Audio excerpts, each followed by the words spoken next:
Saturday, Matt Rhule met with the media for the first time in what felt like forever, because that was the longest January in the history of ever.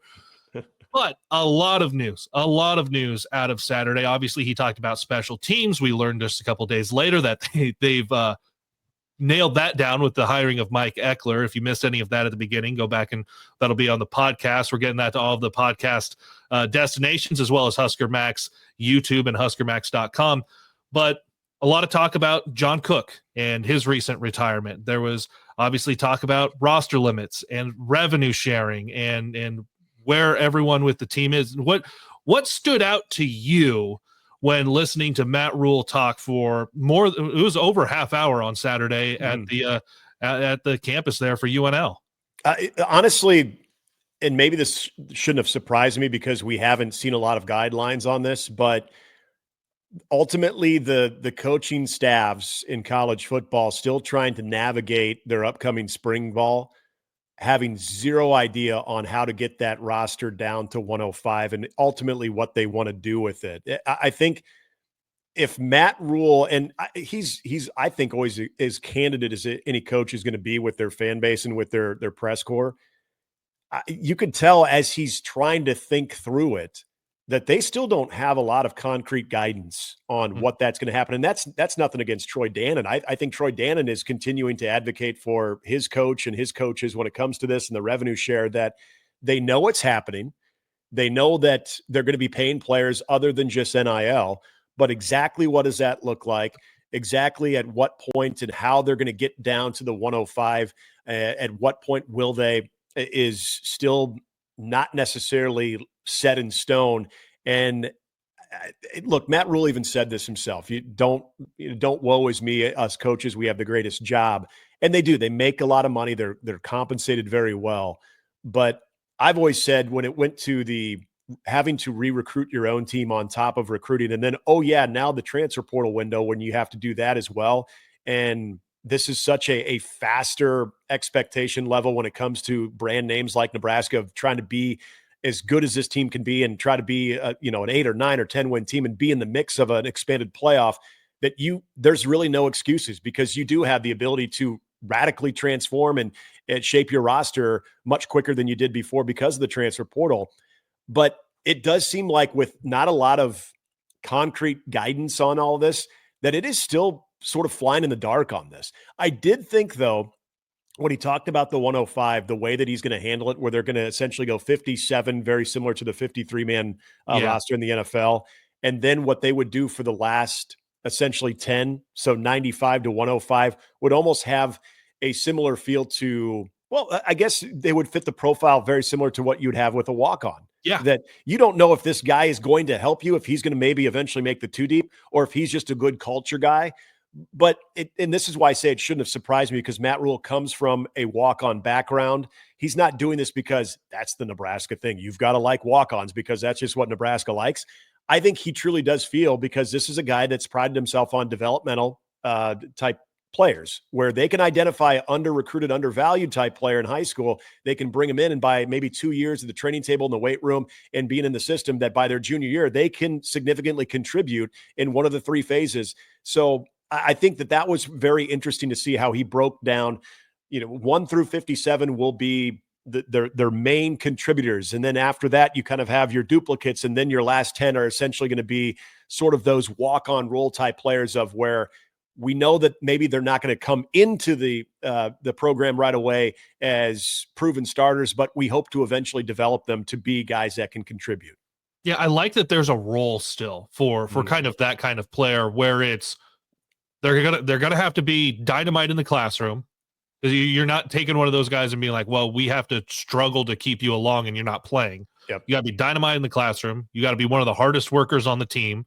And there has to be potential there, but I like that there is a role for guys who might not be there yet, but they still wanted to go to Nebraska. They didn't want to go to a Division II or an FCS program. They wanted to go to Nebraska because that was the dream. And traditionally, that you became a walk-on guy and you were about 135 on the roster. Yeah. Yep. And that's just, that role has now had to shift. And you're right, there's not a lot of guidance. You don't know when you get to July 1 exactly what rev share is going to look like. There's a new administration in Washington. The previous administration on the way out had the Department of Education talk about Title IX.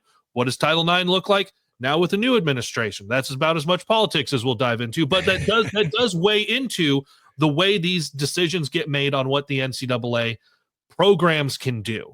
Mm-hmm. And so there's not a lot of guidance there in trying to re-recruit your own roster. And part of that decision in showcasing your own team, he didn't come out and say canceled. Everyone stopped saying canceled in all of your headlines. He said he highly doubts that there will be a spring game.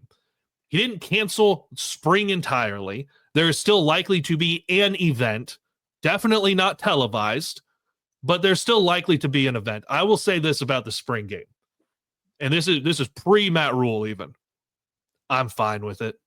If there is an event going on that is Husker football centric, to get fans here, to get fans into the stadium, that it's tough to get a ticket, both from availability. I know it's 86,000 that are in there, but those prices are not great for families that are more than two deep.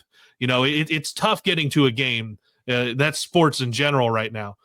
Spring game was that affordable option. $10 a ticket. You guys get in. There's a lot of room. It's most likely not going to be sold out unless it's Scott Frost's first one.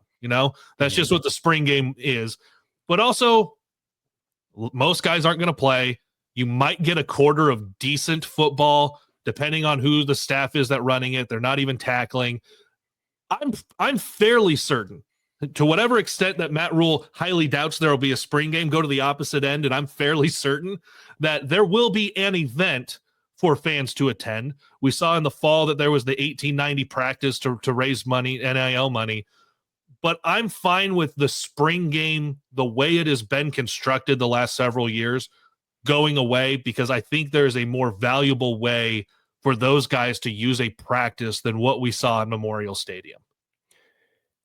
This is where I'm glad you brought up quit saying canceled too, because it sounded like, oh my gosh, this first statement that Matt Rhule made before he even fielded questions on Saturday was, I got an announcement to make. We're canceling the spring game.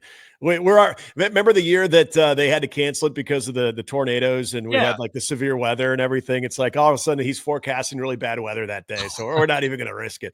No, you're right.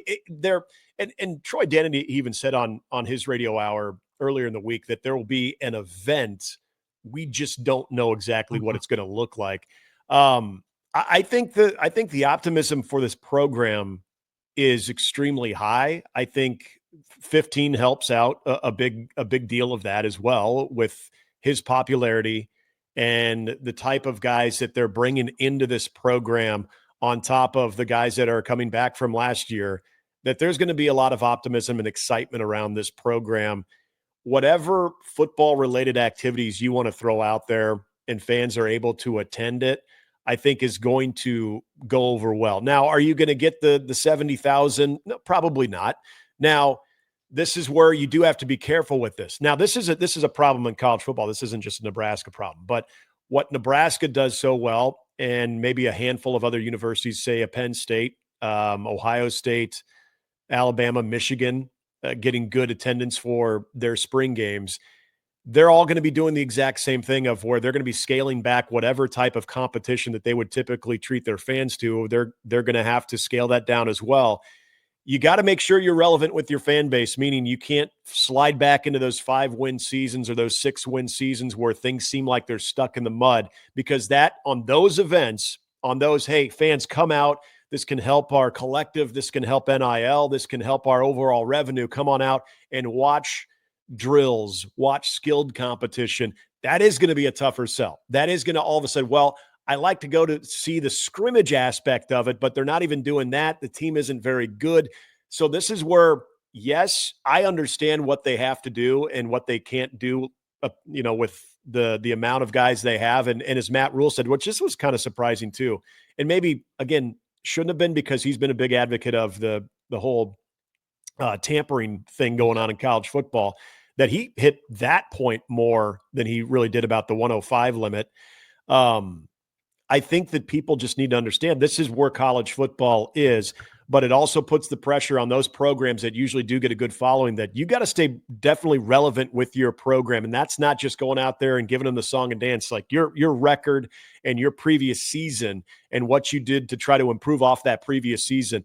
That has to have some substance to it if you want to continue to get the numbers into the stadium for those spring events, whatever it might look like, because I think that's where you start to lose a lot of that interest where people are like, well, I don't know if they're going to even be that good. I don't really care that much. So I'll check them out in the fall. Yeah. Yeah. I don't know if it'll be a combination of a weekend with Husker baseball and softball and everything going on. And you get the, hey, here's a ticket package for the weekend and you guys can head over to Haymarket Park and the football team's going to be over there. Mm-hmm. And okay, so you make sure you guys can come by, you can see the practice and for so much, whatever, you've got your tickets to get in, which I think it is nice when some of those things are combined because absolutely fill up Haymarket Park. I know you'll be doing a lot on baseball this year. Baseball is your thing. And they're looking good, but also our good buddy Nate Rohr at KLIN and everything with softball and Jordy Ball being back and Rhonda Revelle just talked on Saturday. Looking forward to seeing that place packed as much as possible. I do hope though, because to me, the biggest thing you got out of a spring game was a feel good, no lose, everything's great midway part of the off season for your fan base. It's tough to replicate that, like you said, with here's some drills and maybe some 7-on-7 and Dylan Raiola slinging it around to Dane Key now. And you get to see some of these guys do something, but you're not in the trenches. You're not Rocco Spindler is new here, run the damn ball and get to go see some smash mouth stuff. You're not getting that. So I'm curious to see what exactly it's going to look like this spring. And we don't have a start date for those spring practices because it just feels like everything is so different right now, the way college football and college athletics have developed. Yeah, all we know is that event will be on the 26th, and I'm with you on the year that they've done the spring game that, okay, you go from Memorial Stadium to Bowlin or to Haymarket. There was a year that they did, I think the Iowa baseball series was at home, and so they had a rare early evening start time for Nebraska versus Iowa baseball. Last year they did it as well, if I remember correctly. They had a home series. Now this year Nebraska will be in Maryland. I'm not sure. I don't have the softball schedule in front of me, but I know Nebraska baseball will be in Maryland for the spring event. But also the other thing that I remember this specifically because we had just moved to the Bennington area about 3 weeks before it happened. But remember, that was the day after the tornadoes. The spring game last year. And then there was also the one of the years that Scott Frost was the head coach that the spring game was a couple of weeks after the devastating floods that were taking place too. So the spring game is also represented a little bit of a break in some of the chaos going on in real life and some tragedies around the state of Nebraska. So, it was a bit of a refuge for a lot of fans. And we all remember that, people were, I think there was some type of donation going on for the tornado relief fund just that day. So I think and this is where I think this state is so unique to others, is if you have an event that people understand, it's going to gather fans together. They're going to have a chance to at least engage with this football program in some way, shape, or form. And it's all for a good cause. More times than not, the fans are going to show up. But as you get down the road where you're further along with no game and the team isn't necessarily better than a 6, even 7 win product year in and year out, that's where I think you do run the risk of losing that overall attendance. April 26th, some event for Husker football, baseball in Maryland, softball in Washington. Okay. Let's go coast to coast with the Huskers that weekend. Jeez, that's going to be all over the place. One last thought on that spring game. That was the launching point for Team Jack, for Jack Hoffman, who just passed this past month.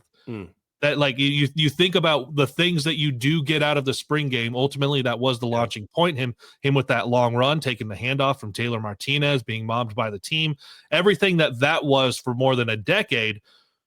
You don't get that with a spring event as opposed to a spring game. So Yeah, hopefully that's a great point. it's going to be tough to see something come in and fully replace what that was able to be.